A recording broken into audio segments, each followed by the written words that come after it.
Hello and welcome to part 3 of this laminate and linoleum video series. This part will be about integrated features in these materials. For instance, this cabinet door here that has this integrated pull grip in solid wood. I recommend that you watch part 2 before you watch this, because I will skip a few steps here and there. I will not go through how to edge band your base material and trim it flush and glue the laminate and so on. All of that was shown in detail in part 2. This part 3 will mainly be about these integrated features. The 3 variants I will show here today are the ones in front of me, and they are all samples of cabinet door pull grip or a drawer pull grip, so they work in both orientations, both like this and like this.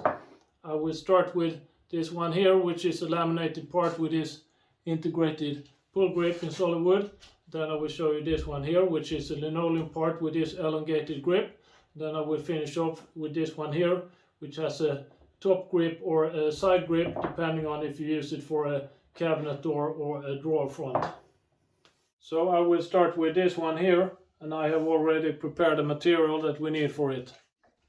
So here are the ingredients for this dish laid out. I have my base material, that's 16mm MDF. Then I have my edge bandings, those are in 10mm solid walnut. Then I have my front side laminate, the visible side, and then I have the cheaper laminate for the back side. And then I have a routing template, and then I have a solid walnut puck that perfectly fits this hole in the routing template. This puck was done on my metal lathe, but you could just as well use a router and a circle jig to make these round shapes. Then we fast forward a few steps until the part looks like this, with the edge bandings glued on, trimmed flush with the base surface, and also trimmed to length. These processes were shown in detail in part 2, so if you need more info, watch part 2. But I don't think we have to go through it again, so we'll start from here. From the beginning I planned to not show how to make this circular puck that is glued in under the laminate, but I changed my mind, so I will show you how to do it with a circle jig and a router. I begin by milling a piece of walnut down to 14.5mm. The recess later on in the MDF will be 14mm, so this will be about 0.5mm proud of the MDF. Then I drill a center hole for my circle jig. This can't be a through hole, then it will be seen on the final piece. The grip depth later on will be about 12mm, so here I drill to depth of 10mm. I also drill 4 holes well outside my intended circles and fasten my piece of walnut to a piece of scrap. Then I clamp the scrap piece to the workbench so it won't move when I do the routing. Then I slide my router onto my circle jig. Then I turn the jig upside down to set the diameter of my puck circle. I'm aiming for a puck diameter of 70mm. Divided by 2, that's 35, and then my center pin is 6mm, so I should have 32mm from the inside of the router bit to the pin. And in that position I lock the router on the guide bars. I then set the depth of the routing. The piece of walnut is 14.5mm, and I don't want to route through that, then my puck would fly away. So I set the depth to 12mm, that will give me 2.5 remaining, and that should be stable enough.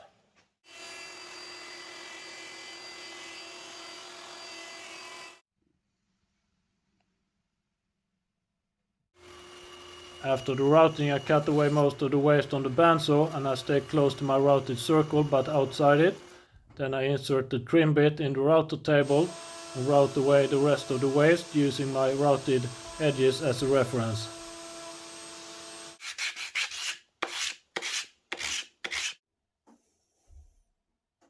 Then we pretty much repeat the process to make the template, and here we measure the outside dimension instead between the router bit and the center pin. I first route the shallow pass on the safe side to check the diameter, and when I'm satisfied with the diameter I route to full depth. Then I drill some holes in the sides to be able to clamp my template using the micro jig dovetail clamps. The template and the puck are complete and they match each other quite okay. The fit doesn't have to be super accurate, since this joint will be covered with laminate on the final piece. You will never see it. That ends the small detour how to make the puck and the template. I intended to not show this from the beginning, but I think it was worth showing. And as I mentioned, I did this on the metal lathe, and if I only do one-offs like this, it's a much quicker way. Then I first do the template and then I trim the puck to perfectly match the template. But back to the build. It's time to make the recess for this puck, and for that I have this routing template, and I place that on top of my workpiece and I line it with the surfaces on both this side and this side here. Then I clamp the template at 2 positions using these micro-rig dovetail clamps in 12mm holes from the sides.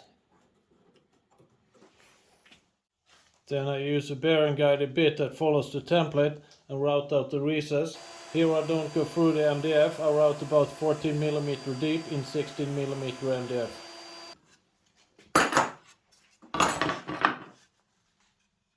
And then I just glue the puck in place.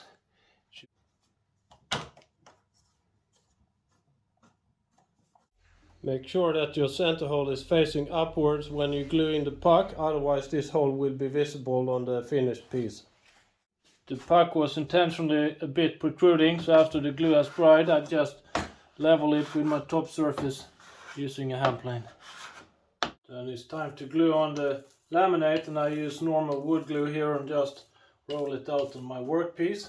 I apply laminates on both front side and back side, and I put a piece of tape in the corner where I later will have the grip, otherwise I wouldn't know that when it's laminated. So I clamp my workpiece between 2 plates of MDF. That would be enough pressure for this small part. Then I use a bearing guided bit in the router to trim the laminate flush with the wooden edges. It's time to bring out the grip that should be somewhere here in this corner with a piece of tape. This could be a bit nervous the first time you do it since you're working blind, but I trust my template and my piece of tape and hope for the best. I clamp the template in place just like I did before, and in the router this time I have a guide bushing to offset the template. This makes sure that I stay well inside the puck outlines. And I start with a 10mm straight bit at 11mm depth, and this is to remove most of the waste. So far so good, at least we are in the right corner, and that's a good start. For the final pass I switch to a draw pull router bit, and I will use the height from here to in the middle of the radius somewhere here. I won't go all the way to tangent down here because that will look quite bad on laminate, because then you get a wide laminate surface. These router bits with this kind of undercut shape put some extra requirements on the routing. The first thing is that you can't plunge it up and down and take a little bit at a time. You have to take everything in one go. And the second thing is that you have to plunge it in a safe area where you don't break the edge with this large diameter. So this is my marking indicating the safe spot for plunging both up and down. So the way of working here would be that I start in my safe spot, I plunge to full depth, and I lock the height lock on the router, then I run the full lap plus the middle, and then I return to my safe spot and I release the height lock, and then I'm done.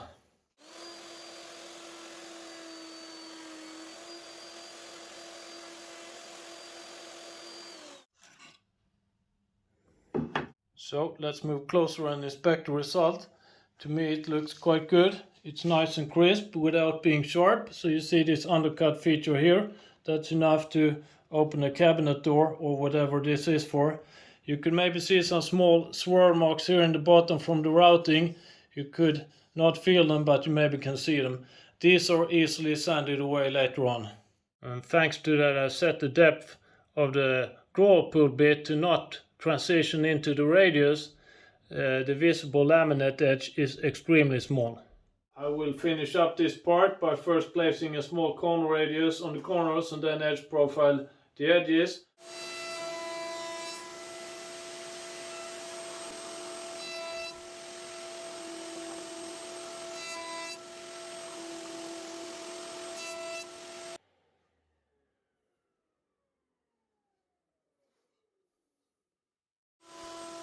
Here I just put a plain chamfer on the edges. If you want to see more fancy edge profiles, you can watch part 2b. Some light sanding and oil later and we're finished with this test piece. You can see this chamfered edge as well. I think it looks quite okay. Maybe not my preferred choice of color, but that's of personal taste, and it made a good contrast to the walnut, that's why I chose it. The exact same technique that I described here could be used for making full-size cabinet doors. With that part completed, I will head over to the other two I showed in the intro.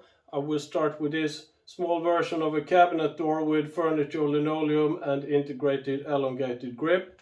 And then I will finish up with this small variant of a drawer front with furniture linoleum and integrated top grip. Both these two are quite similar to the one I just showed, so here I won't go through all the details. It will more be a quick process overview. So we start with this one here, which is a small show-off sample of a cabinet door or a drawer front with furniture linoleum and this integrated grip. And looking to the left, I think you easily can figure out how this was made. It's very similar to the circular one we just did, but here the template instead has an elongated hole and the puck has a similar shape to match it. Here I first made the template and then I made the pucks, and here I planed the pucks to a certain width to match the long sides of the template, and as long as you match the long sides you will have plenty of glue area to keep this in place. The rounded areas I just did on the bandsaw, and it doesn't matter if it's not a perfect fit. If you have small air gaps here and there, the linoleum or the laminate will cover that. The final one I want to show is this one here. It's a small version of a drawer front or a cabinet door with this integrated grip on one of the long sides. It's covered with furniture linoleum and the edging is in solid oak.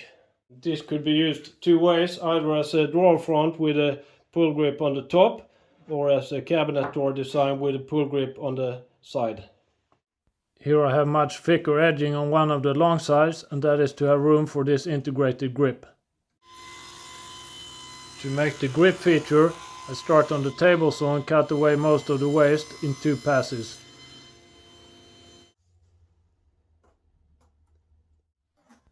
Then I head over to the router table where I install my drawer pull bit. Then I route away this grip area in several passes, so I move the fence slightly between each pass until I reach the desired end destination for this drawer pull feature, and then I take the final pass.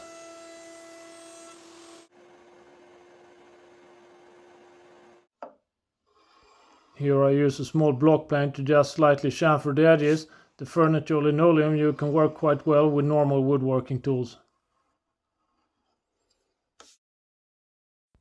It's time to put the finish on the wooden edges of this part, and I like to finish the edges of the linoleum as well. But as I mentioned in part 2, you have to be quite quick to wipe off the overflow that lands on top of the linoleum. I use isopropanol for this. We have reached the end of this laminate and linoleum video series. I hope you enjoyed watching this and that you learned a few tips and tricks about working with these materials. Thanks for watching.